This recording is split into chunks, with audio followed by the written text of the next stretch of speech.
পরীক্ষা চলে আসতেছে, তোমাদের বড় ভাইয়াদের আপনাদের একটু জিজ্ঞাসা করো, স্পেশালি যাদের রেজাল্ট খারাপ হয়েছে। এবার তো একটা মানে বহুত বড় ঝামেলা হয়েছে আর কি।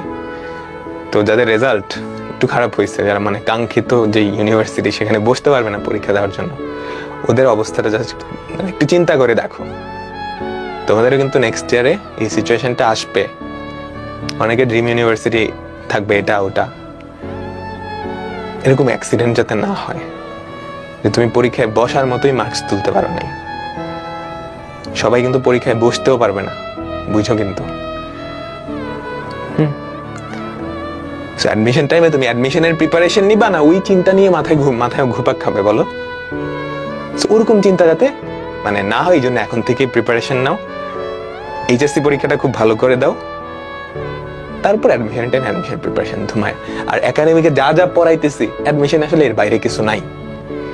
তোমরা ডিফারেন্সিয়েশন, ইনভার্স ট্রাইগোনোমেট্রি, আমি যা যা পড়াইছি ওর বাইরে অ্যাডমিশনে কিচ্ছু আসবে না। সো একাডেমিকটা ঠিক মতো নিচ্ছ মানে তুমি লাইনে আসো, অ্যাডমিশনে ইনশাল্লাহ কিচ্ছু হবে না। এখন জাস্ট নিজে একটু প্র্যাকটিস করা লাগবে।